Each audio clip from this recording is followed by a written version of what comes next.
Okay, you guys, I have to talk about this. Every so often, a book lands on my desk that just completely blows me away, and I have to share it. I just finished an advanced reader copy of a new novel called A World Remade by Tom Mitsoff, and let me tell you, it is so compelling. So this is our exclusive first look at a story that, no joke, grabs you from the very first page. The author, Tom Mitsoff, has made some of these advanced reader copies available. You can actually reach out to him directly on social media to see how you can get one before the official launch on October 21st, 2025. Trust me on this one, you are absolutely going to want to know how this story unfolds. Right out of the gate, the book hits you with this massive, world-changing question. Just think about it for a second. What if World War I and World War II, these colossal events that shaped literally everything about the world we live in today, what if they just never happened? How is that even possible? Well, the novel has an answer, and it all boils down to a single moment in time. So, to even wrap our heads around how this story works, we have to go back, way back to the very beginning of the conflict, to that one single spark that lit the fuse for the entire world. And the crazy thing, when you actually look at the timeline, is how unbelievably fast everything fell apart. It's like a row of dominoes.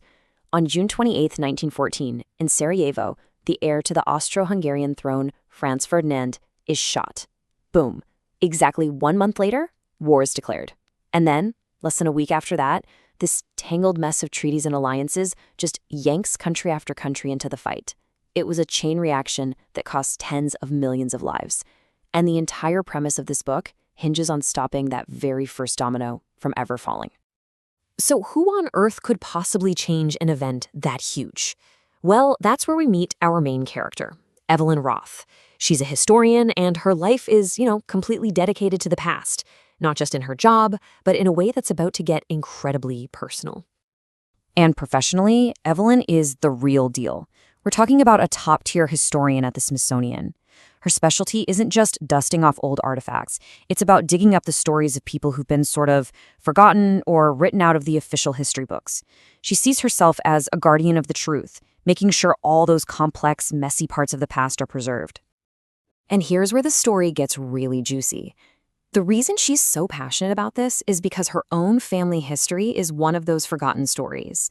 Turns out her great-great-great-grandfather was none other than Archduke Franz Ferdinand himself. Yeah, so while the rest of the world just sees him as the guy whose death started a war, her family has always passed down these whispers that he was actually a reformer, that there was this whole other side to him that history completely missed. And that right there, that's her whole motivation. It's this promise she's made to her ancestor. Every day while she's carefully handling these priceless pieces of America's past, she's also on this personal mission to solve the biggest mystery in her own family's history. She is going to find the truth. So the whole plot really kicks into high gear on Evelyn's 32nd birthday. She's in some dusty, forgotten storage room at the Smithsonian, sent to grab a few things for an exhibit, when she finds something. Something that is completely, utterly out of place. And get this, the artifact she finds is clearly not from any time period she's ever studied. It's this sleek, metallic cylinder about 2 feet long, and it's humming with this weird energy she can literally feel in her hands. It has these glowing crystals set into it, blue, red, chartreuse, and it's covered in these mathematical formulas that are way too advanced for any historical era. It's an object that just shouldn't exist. And then, the impossible happens. The second she touches it, the thing projects this unbelievably clear, almost holographic image. But it's not just some random image of the past. It's a living, breathing scene from Vienna in 1914.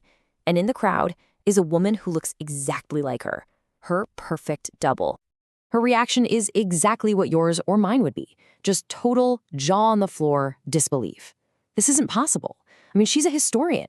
Her entire life, her entire career is built on hard facts, on evidence, on the simple rule that time only moves forward.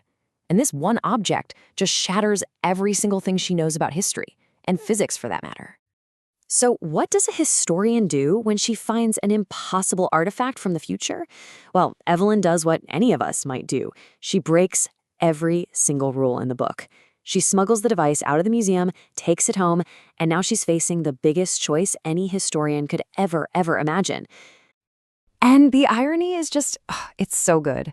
The title of her own doctoral dissertation was literally Preserving Historical Integrity.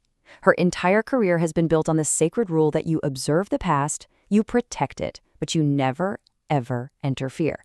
And now, she's holding a device that could let her do the one thing she swore she never would. So let's just break down the choice she's facing, because it is massive. On one side, she could finally get justice for her family. She could find out what really happened that day. And, oh yeah, maybe prevent 2 world wars and save millions of lives. But on the other hand, she'd be betraying every ethical principle she has. There's the whole grandfather paradox to worry about. What if she messes something up and accidentally erases herself from existence? This is the ultimate battle, the duty of the historian versus the heart of the descendant. So after wrestling with this impossible, agonizing choice, Evelyn makes her decision. She decides she can't just be a passive observer anymore. She's not just going to study the past. She is going to step right into it. And what I love about this section is how she tackles it like a true historian. She's not just recklessly jumping in. Oh no, this is a meticulously planned mission. She uses all her research skills to map out the motorcade route, to study the security failures, everything about that day. She gets the right clothes, the right money, and most importantly, she starts to figure out how this impossible device actually works. And that is the line where this first look leaves us. It's her final declaration. Her choice is made. She's crossing that line from being a historian to becoming a history maker. It is such a powerful moment, and honestly, just talking about it again gives me chills. So, does she do it? Does she succeed? What happens when a 21st century historian walks onto the streets of 1914 Sarajevo? And what would a world without those wars even look like? The book is called A World Remade,